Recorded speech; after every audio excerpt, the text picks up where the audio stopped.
Mother Teresa of Calcutta, a name synonymous with compassion for the suffering and love for Jesus in his distressing disguise in the poorest of the poor.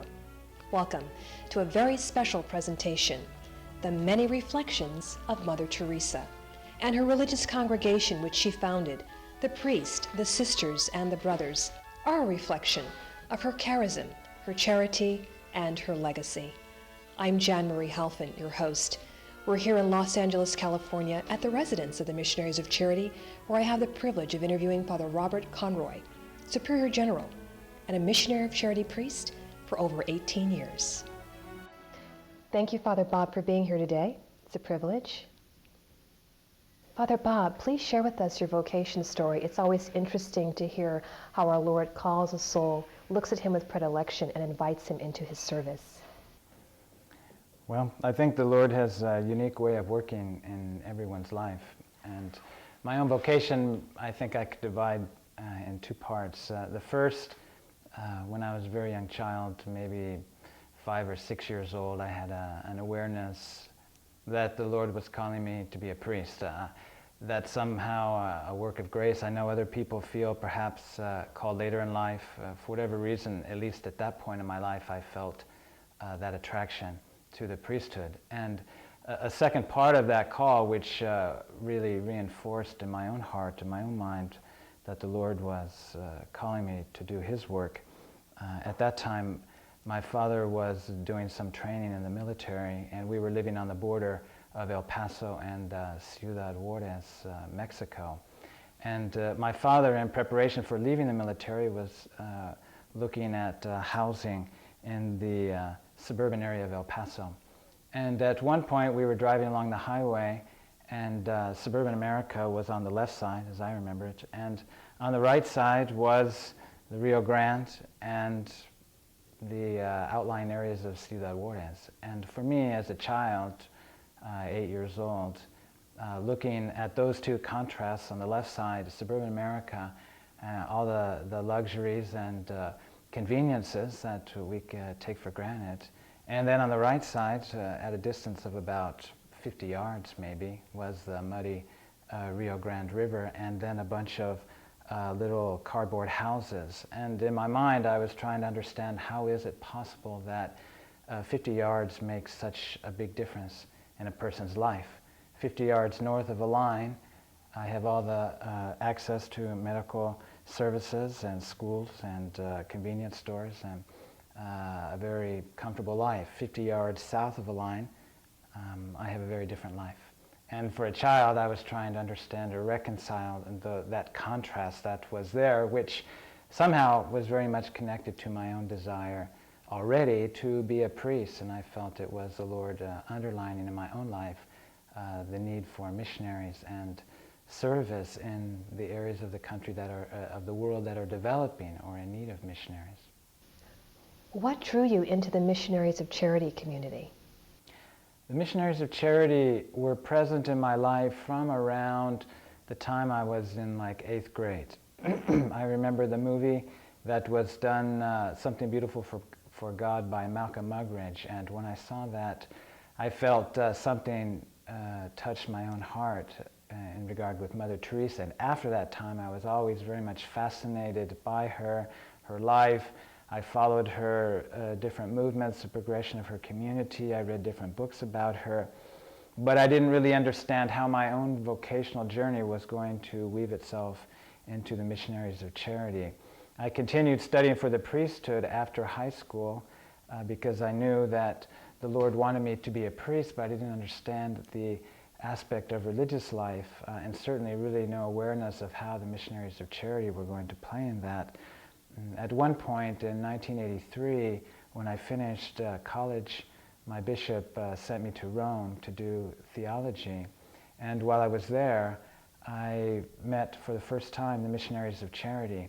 And what initially attracted me to them was the fact that they were working with the poorest of the poor in Rome, the people that were living on the streets, the elderly that were abandoned, mentally ill people, handicapped.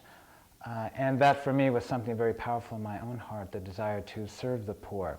That was like an initial hook, but what I gradually began to discover about the Missionaries of Charity was that they also have a very strong spiritual life, and that was something that was also very attractive to me. And I only later discovered Mother Teresa's own idea of being contemplatives in the heart of the world.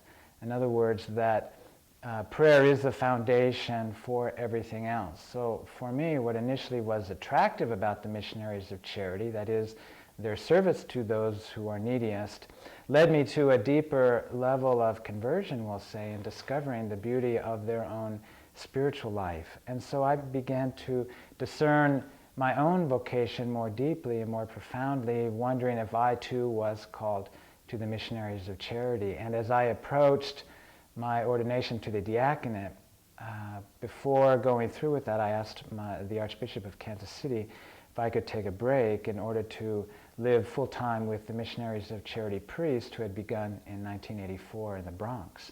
So he gave me permission, so I went to the Bronx in 1986, and I never looked back. Father, what has enabled you to persevere for over 18 years in priestly ministry?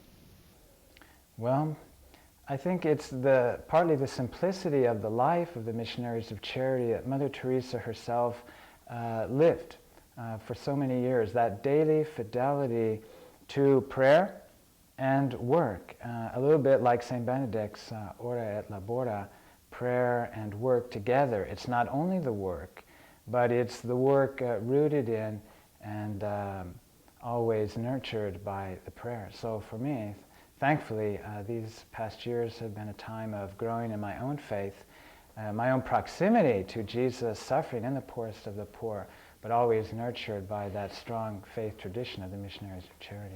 I understand that the Missionary of Charity priests have a fourth vow. Well, I think one of the beautiful things that has come out with this book that was published by a priest in our community, Father Brian Kolodechuk, Come Be My Light, that what we've known for a long time, people are discovering through this book and through other things that have been recently revealed about the life of Mother Teresa, which is that in the past, most people would look at Mother Teresa or a picture of Mother Teresa as an icon of charity. In other words, they would look at her and identify her with those who have no voice, those who are the poorest of the poor, those who have absolutely no one. However, there was always the temptation for people to make a division in their life and say, well, isn't it beautiful what Mother Teresa did, but I could never do that myself. Well, what these revelations in the book, Come Be My Light, have shown to all of us is that Mother Teresa herself was very much rooted in the call of the Lord, and it helps us to understand the reason why she did what she did. And for us, that service to the poorest of the poor is very much connected to what we call our general aim and our particular mission.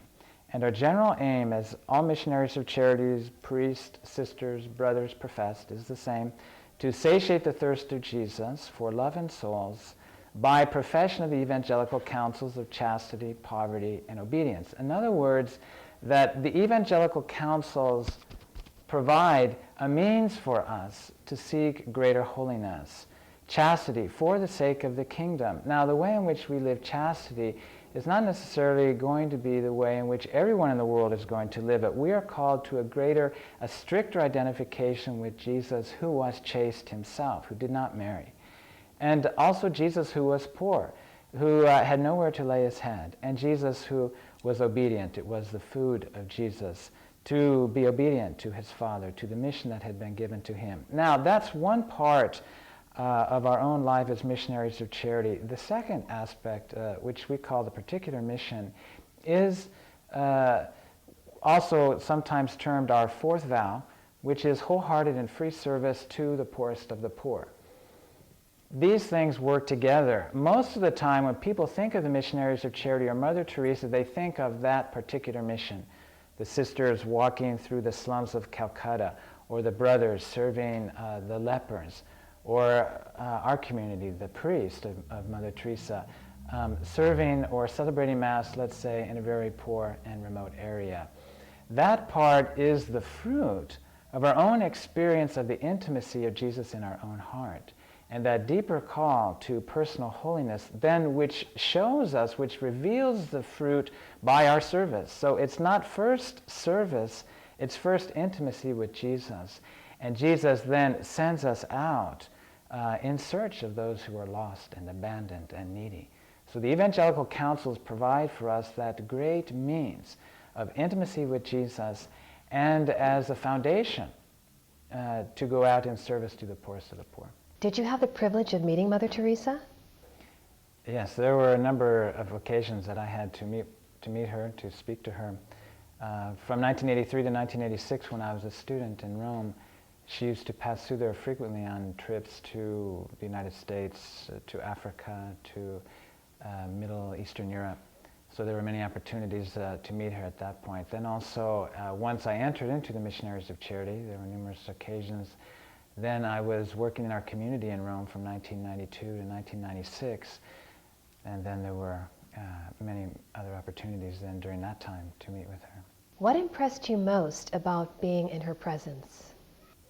I think the overwhelming characteristic of Mother Teresa was her simplicity, but probably what most impacted me in being in her presence was that I felt the presence of God, and that Mother Teresa was so united to God that it's almost as if she disappeared and the Lord was acting through her. In a similar way, I think you could say with John Paul II, that as he became more elderly and sickly and feeble, he became an even greater instrument of God's grace. Mother Teresa had that presence about her, and even though now what we know from things that were revealed in the book, Come Be My Light, was that she was experiencing in her own heart a tremendous spiritual purification or spiritual darkness, let's say, on behalf of the poorest of the poor. Nevertheless, what we experienced,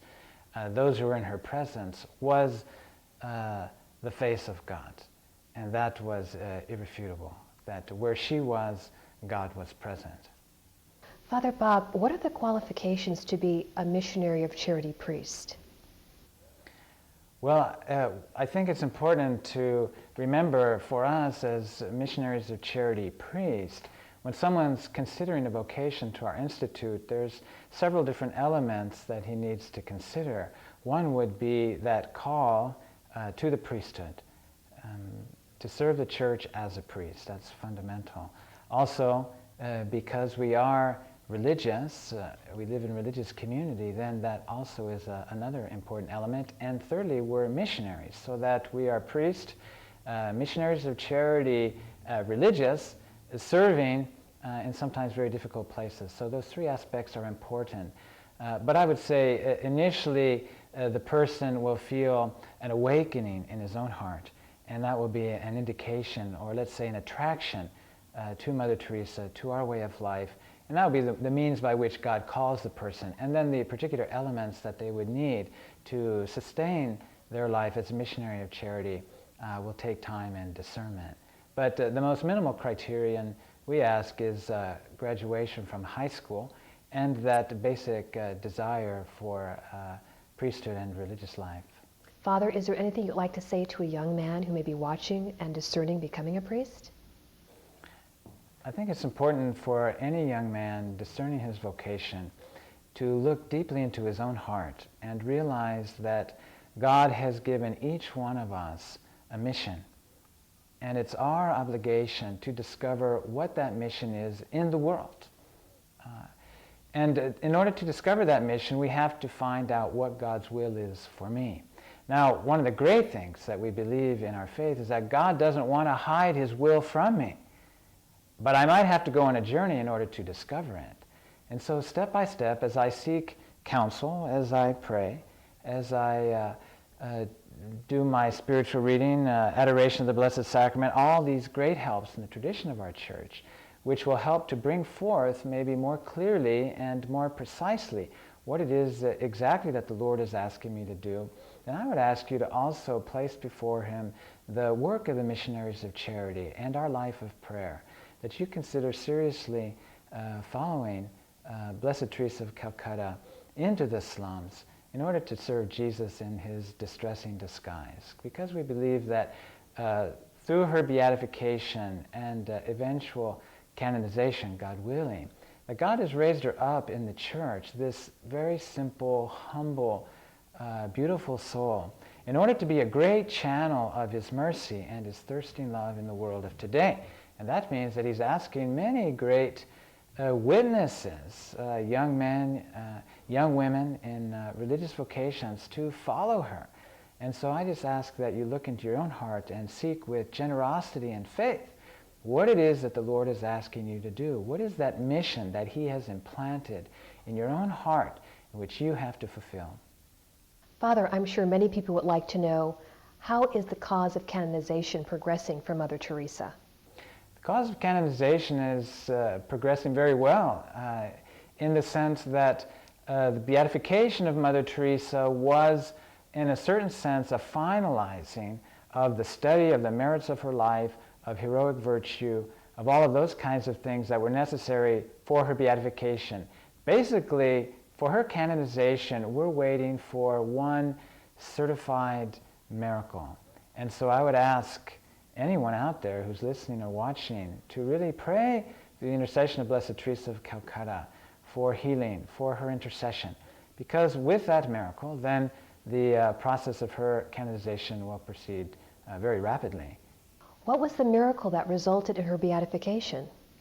The miracle was of a woman who was a Hindu and had a tumor that the sisters and Missionaries of Charity who were serving in that particular village had become aware of. And when they went to her house, they asked her if she would like them to pray with her. And so taking one of those little miraculous medals, we call them, of Rita Bach, the image of Our Lady, they placed it on the woman's stomach and prayed with her for healing through the intercession of Teresa of Calcutta. And through the graces that the Lord allowed in that particular case, it was a complete miracle.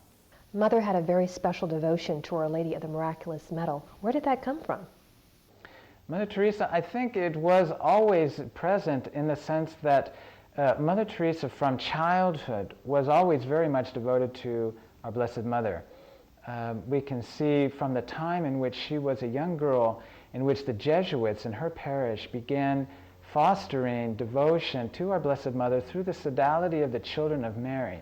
And that sodality, which was begun by the Jesuits, really fostered a deep Christian life for young women. And what was beautiful in that case was that they were encouraging personal sanctification and sanctification of one's neighbor, all of which were somehow related to deeper devotion to Mary. When Mother Teresa left and went to the Sisters of Loreto, the Sisters of Loreto, or the Institute of the Blessed Virgin Mary, they had as their aim to live in the school of Mary. And so that all that they were doing, their life, their teaching, their ministry to the poor, was all through Our Lady's intercession. At what point the miraculous medal actually came into play, we're not sure. But that Marian devotion was very much present in Mother's life from the very first moments of childhood through her 20 years in the Institute of the Blessed Virgin, Sisters of Loreto. There's no doubt. So that the miraculous medal in some ways becomes like a summary of Mother's whole life, which is a life lived in union with Mary at the foot of the cross. Because we know from the founding grace material, which has recently been revealed in these interior visions that she had from 1946 through 1947, that the central perspective, we'll say the central vision, was Mother Teresa seeing herself in the arms, in the embrace of Mary, who was pointing her toward the cross of her Son in the presence of the poorest of the poor.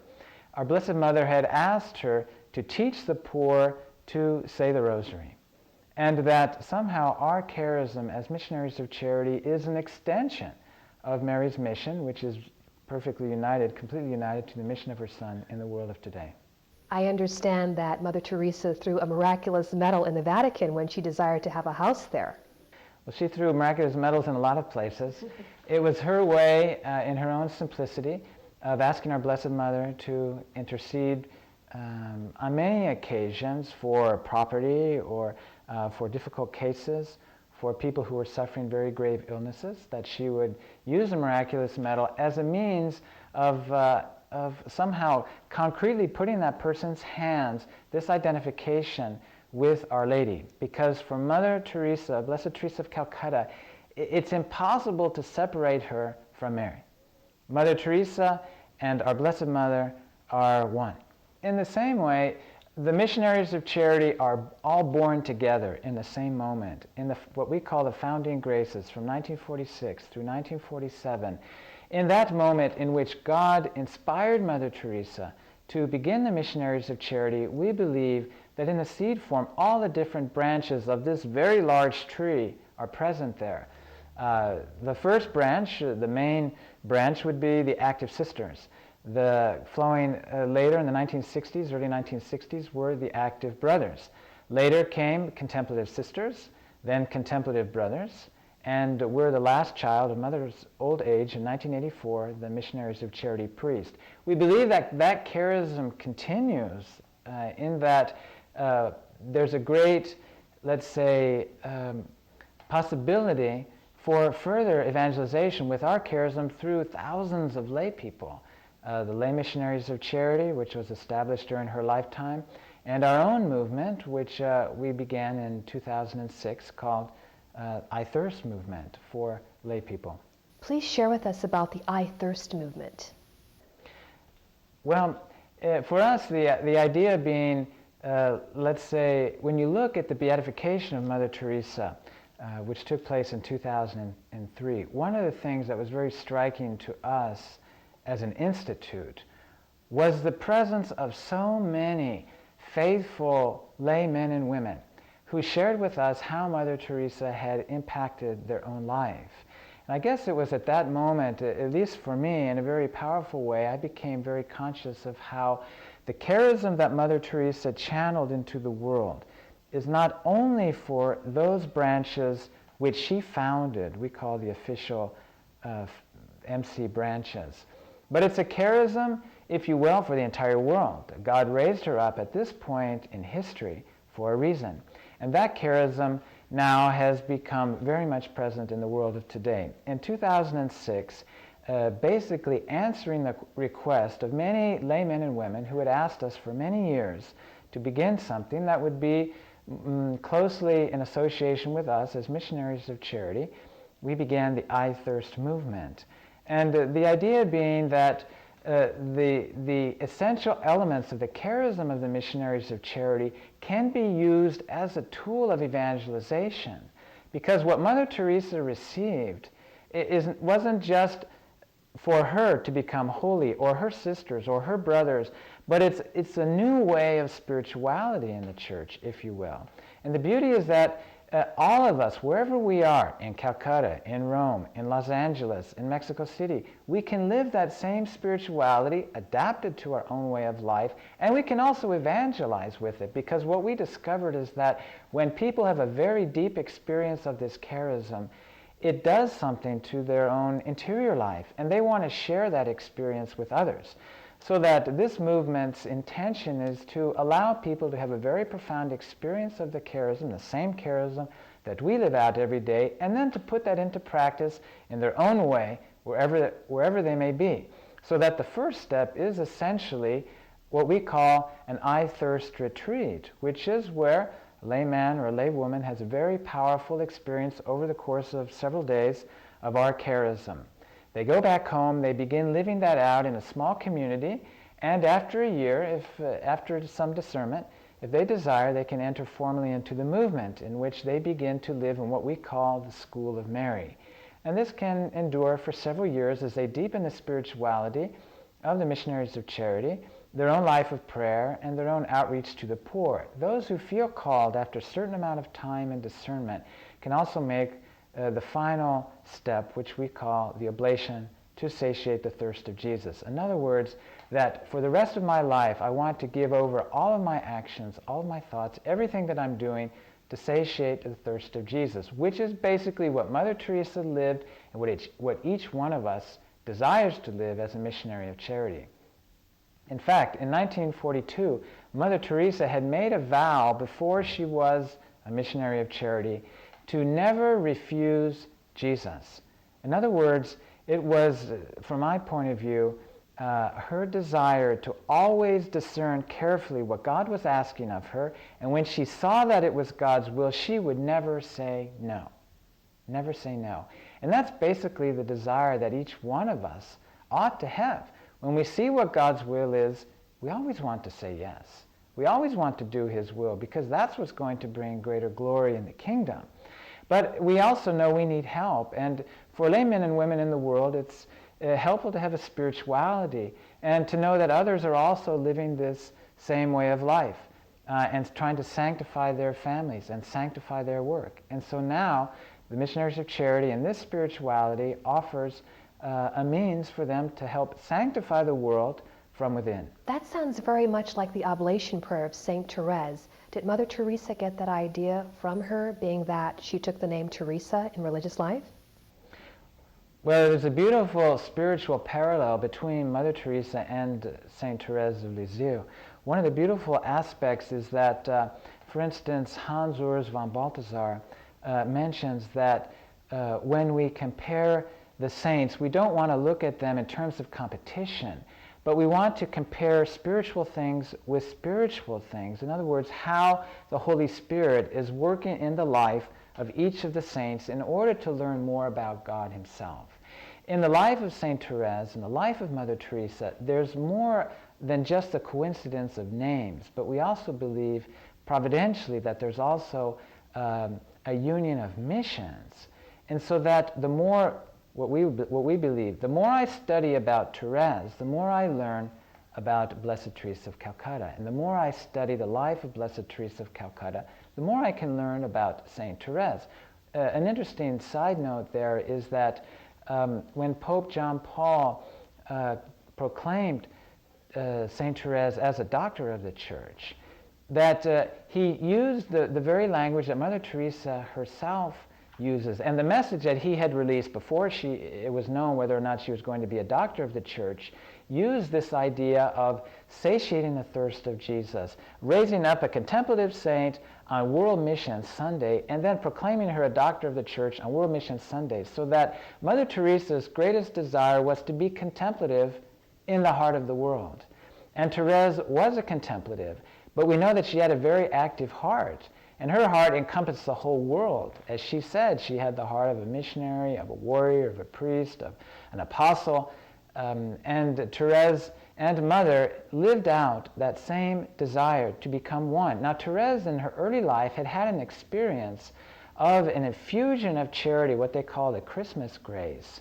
And that grace then led her to give herself completely to God. And she saw then one Sunday in the Cathedral of Saint-Pierre a holy card that fell out of her breviary, and Jesus was on the cross. And Therese's intention was to remain beneath the cross in order to catch what she called that holy dew. In other words, to satiate the thirst of Jesus, what she would say later, beneath the cross.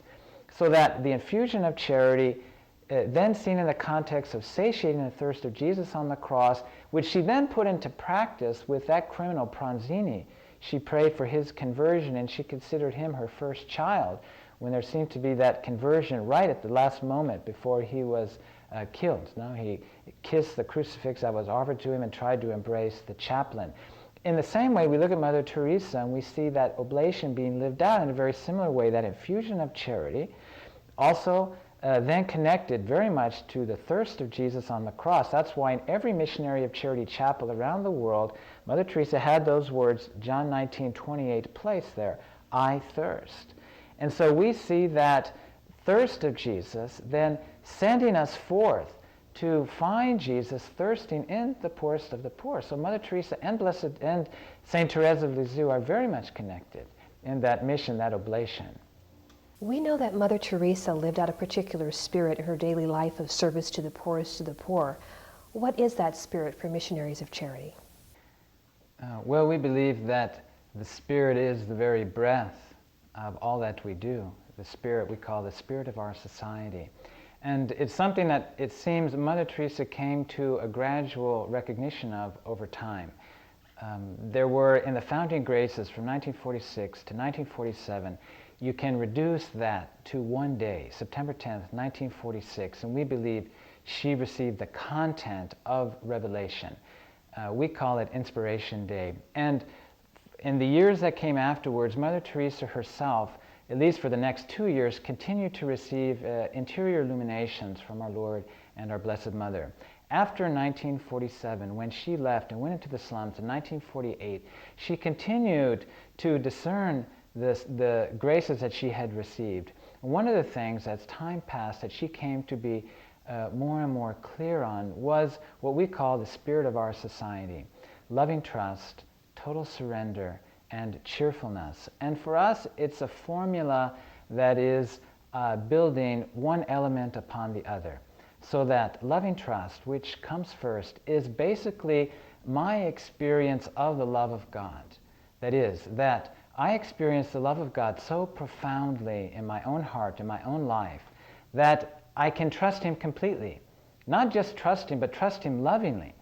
And that then leads me to a second step of absolute surrender. We call it total surrender.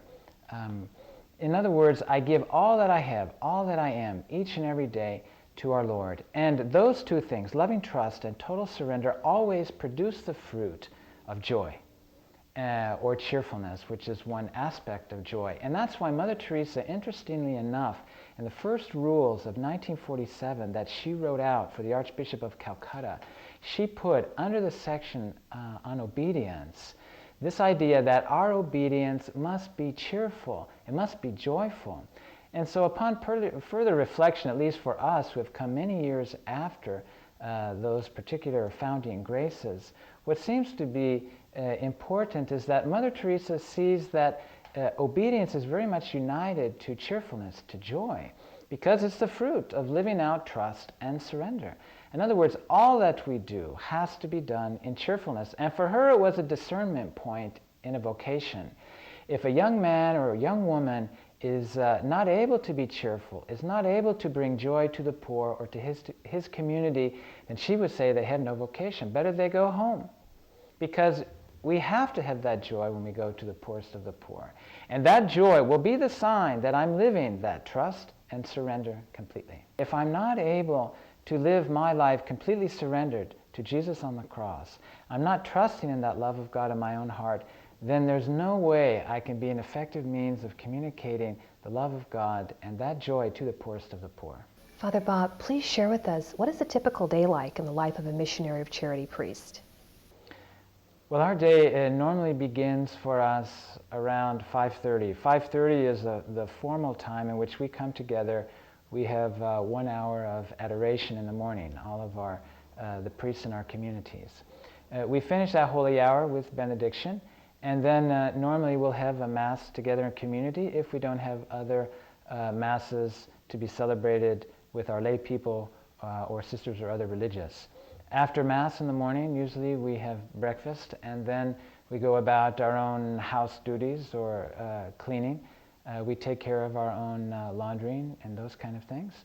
And then, depending on when we finish those activities, the priest will go about his normal activities of the day. It might be going to the prison, celebrating Mass somewhere, hearing confessions, preparing for other kinds of ministries. And normally at midday we come together. We have midday prayer, lunch, a short time for rest, spiritual reading, and then further ministry in the afternoon or Masses or administration of sacraments. Usually our day will go up until 9 or 10 o'clock at night with all the different activities that we have.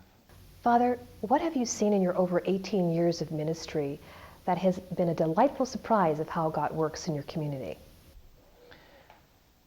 For me, I guess it would be the fact that men from different nations, backgrounds, cultures, linguistic traditions are able to come together every day and find the presence of the Lord dwelling in their midst. For me, that's been a great and beautiful surprise, we'll say, in that our life is able to be sustained each and every day because of the deep prayer that we share together. There's no other reason that could explain our being together. The charism that we share as missionaries of charity is a powerful bond between us. And so that we're able to cross all kinds of cultural and ethnic and other kinds of barriers which perhaps in the world would be insurmountable. Father, I understand you are international and the Missionary of Charity priests are in many countries: India, Africa, Tanzania, Guatemala, Mexico. What type of apostolates do you do there? Well, our life as priest began with Mother Teresa's original intention was that there were active brothers and sisters and contemplative brothers and sisters.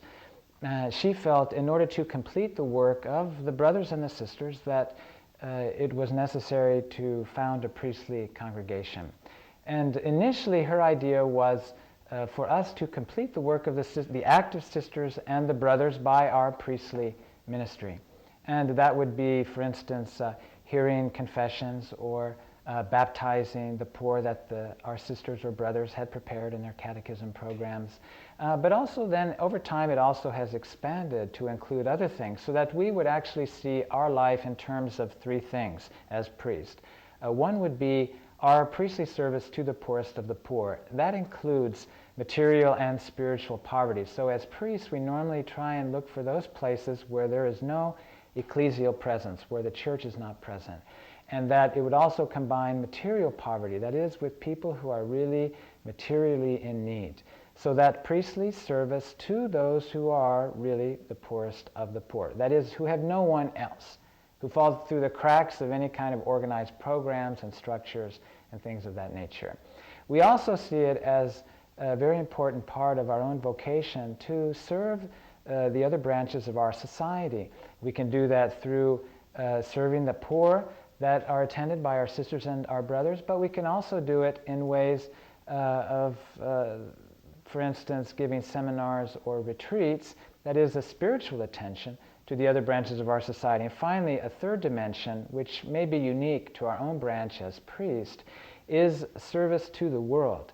One of the things that's interesting about our co-founder, Father Joseph Langford, who began our institute in 1984, was that he felt a particular call to take Mother Teresa's message to the world. And this was somewhat unique at that time because there was a great focus on serving the poorest of the poor, but there wasn't a lot of understanding about the message of Mother Teresa, which only came to the fore later on in her life.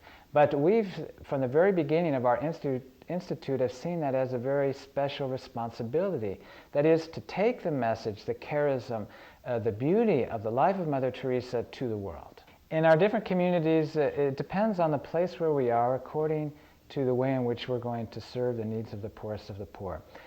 For instance, in Guatemala, where we serve the poor in the state of Alta Verapaz, we accepted an abandoned mission in that diocese, and we serve the needs of the poor in 25 different villages. So that would be very much of a rural kind of mission where our priests have to hike through the mountains hours and hours to celebrate Mass and administer the sacraments to these different tribes. We serve actually 2 tribes of peoples in that area. Whereas, for instance, in Tijuana, Mexico, or Mexico City, where we also have communities, it's a more urban kind of ministry. For instance, in Tijuana, some of our priests serve the poor on the streets, and in fact, some of them crawl into these drains that are actually for water runoff, and there are drug addicts who live deep inside these drains. So our priests go in there to minister to them, take them food, take those who need to go to the hospital, things like that. We also serve in prisons. We have chapels in poor areas of the cities. For instance, in Calcutta, we also do street ministry, and also we do work in Africa, which would be also urban kinds of ministry in Nairobi, and in Tanzania it's a more rural kind of ministry, which is like in Guatemala. We attend to about 30 different outstations there. So depending on the country and the needs of the poor in that place, we adapt ourselves. Father Bob, what has been most rewarding for you as a missionary of charity priest? Most rewarding? I would say the ability to celebrate Holy Mass for the poorest of the poor. For me, I think the day after my ordination in 1989 was very powerful for me to realize that now, for the rest of my life, each and every day, I have the possibility as a priest to celebrate Mass, to offer that service to the poorest of the poor. That is, to those people who might never have that possibility of meeting Jesus in the Blessed Sacrament, in the Eucharist. What has been the most challenging?